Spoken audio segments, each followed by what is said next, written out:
नमस्कार दोस्तों, मायावती ने एक बार फिर बड़ा फैसला ले लिया है। वो आकाश आनंद जिनको मायावती ने बीच चुनाव प्रचार करने से रोक दिया, नेशनल कोऑर्डिनेटर की जिम्मेदारी उनसे छीन ली, ये भी कह दिया कि वो पार्टी के उत्तराधिकारी अब नहीं होंगे। इस फैसले पर भी मायावती ने रोक लगा दी। यानी आकाश आनंद के पॉलिटिकल करियर पर मायावती ने जो ब्रेक लगाया था, लोकसभा चुनाव में बसपा के बेहद खराब प्रदर्शन के बाद मायावती ने आकाश आनंद को वो तमाम पद वापस सौंप दिए हैं। मायावती ने एक बार फिर आकाश आनंद को नेशनल कोऑर्डिनेटर बना दिया है, अपना उत्तराधिकारी बना दिया है और अब आकाश आनंद पूरे देश में बहुजन समाज पार्टी के लिए काम करेंगे, प्रचार करेंगे। इससे पहले मायावती ने उत्तराखंड में होने वाले विधानसभा उपचुनाव के स्टार प्रचारकों की सूची में आकाश आनंद का नाम जोड़ा था और इसके बाद से ही ये चर्चाएं शुरू हो गई थी कि क्या अब आकाश आनंद की जिम्मेदारियां उनको वापस मिलेंगी। तो दोस्तों, आकाश आनंद की जिम्मेदारियां उनको वापस मिल गई हैं। मायावती ने आकाश आनंद को जो सियासी वनवास दिया था वो कुछ ही दिनों में खत्म हो गया है और अब एक बार फिर आकाश आनंद पार्टी में वैसे ही पदाधिकारी हैं जैसे वो चुनाव के दरमियान थे।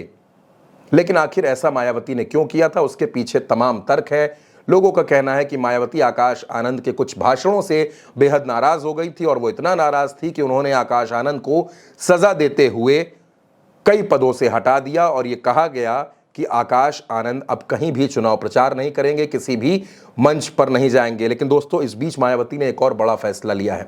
बहुजन समाज पार्टी में सदस्यता का शुल्क जो 200 रुपए था, मायावती ने उसको घटा दिया है और घटाकर महज 50 रुपए कर दिया है। यानी बसपा पर और मायावती पर जो तमाम तरीके के आरोप लगते हैं पैसों को लेकर, टिकट वितरण में जिस तरीके से पैसों की बात सामने आती है, उन सब तमाम आरोपों को देखते हुए मायावती ने यह फैसला लिया है कि सदस्यता शुल्क अब महज 50 रुपए होगा।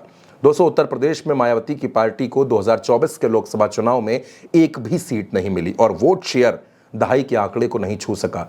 तकरीबन 9.5% वोट परसेंट मायावती को मिला है, जबकि लगभग इतना ही वोट परसेंट कांग्रेस को मिला है। लेकिन कांग्रेस उत्तर प्रदेश में 6 सीटें जीतने में कामयाब हो गई। और अब दोस्तों, मायावती ने एक बार फिर से सेक्टर सिस्टम लागू कर दिया है, मंडल व्यवस्था को खत्म कर दिया है और मायावती अब कुछ और बड़े फैसले ले सकती हैं। जिस तरह से मायावती ने चुनाव में हार मिलने के बाद ये कहा था कि मुस्लिम समाज को उन्होंने कई टिकट दिए लेकिन उसका फायदा बहुजन समाज पार्टी को नहीं मिला, तो अब मायावती एक बार फिर 2007 के फॉर्मूले पर लौटती हुई नजर आ रही हैं। कहा जा रहा है कि पार्टी में सतीश चंद्र मिश्रा का कद और बढ़ाया जा सकता है, सतीश चंद्र मिश्रा को और मजबूत किया जा सकता है। दोस्तों, एक वक्त पर मायावती की पार्टी में तमाम बड़े नेता थे, जिनमें स्वामी प्रसाद मौर्य थे, ब्रजेश पाठक थे, जिनमें रामाचल राजभर थे, लालजी वर्मा थे और इन तमाम नेताओं के पार्टी छोड़ने के बाद बसपा लगातार कमजोर हुई है। बसपा में बड़े नेताओं की बेहद कमी है और अब मायावती ने एक बार फिर आकाश आनंद को उनकी जिम्मेदारियां वापस दे दी हैं और इसके साथ साथ सतीश चंद्र मिश्रा को लेकर मायावती बहुत जल्द बड़ा फैसला ले सकती हैं। सतीश चंद्र मिश्रा को एक बार बड़ी जिम्मेदारियां फिर से दी जा सकती हैं और सतीश चंद्र मिश्रा को उत्तर प्रदेश में ब्राह्मणों को खास तौर पर बसपा से जोड़ने की भी जिम्मेदारी मायावती दे सकती हैं। दोस्तों, खबर यहां तक है कि उत्तर प्रदेश में जिन 10 सीटों पर विधानसभा उपचुनाव होने जा रहा है, मायावती वहां के लिए भी प्रत्याशियों की तलाश कर रही हैं और मायावती ने साफ साफ कह दिया है कि मुझे सिर्फ जिताऊ प्रत्याशी चाहिए, जो चुनाव जीत सकते हैं, टिकट उन्हीं को मिलेगा। इसमें किसी भी तरीके का जाति धर्म का कोई बैरियर नहीं होना चाहिए। जो चुनाव जीतने की स्थिति में लगे, यानी जिसकी विनेबिलिटी सबसे ज्यादा हो, उसी को बसपा टिकट देने के मोड में है। दोस्तों, बहुजन समाज पार्टी का प्रदर्शन उत्तर प्रदेश में बेहद खराब रहा है। 2022 में मायावती की पार्टी को सिर्फ एक सीट मिली, एक विधायक चुनाव जीता। 2019 में सपा के साथ गठबंधन था तो मायावती के 10 सांसद चुनाव जीते और 2014 में मायावती शून्य थी।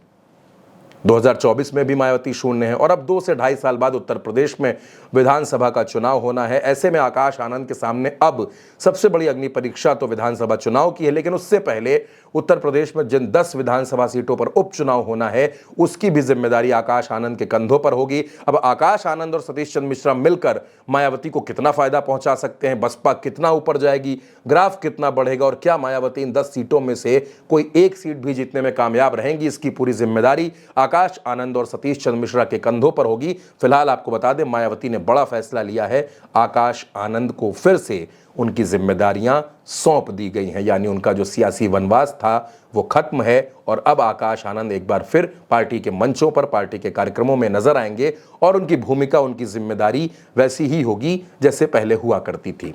दोस्तों, क्या आकाश आनंद को एक बार फिर से जिम्मेदारियां देना मायावती का सही फैसला है? क्या आकाश आनंद बहुजन समाज पार्टी को मजबूत कर पाएंगे? इस खबर के बारे में आपकी क्या राय है? आप क्या सोचते हैं? हमें कमेंट बॉक्स में ज़रूर बताइएगा। फिलहाल के लिए इतना ही। नमस्कार।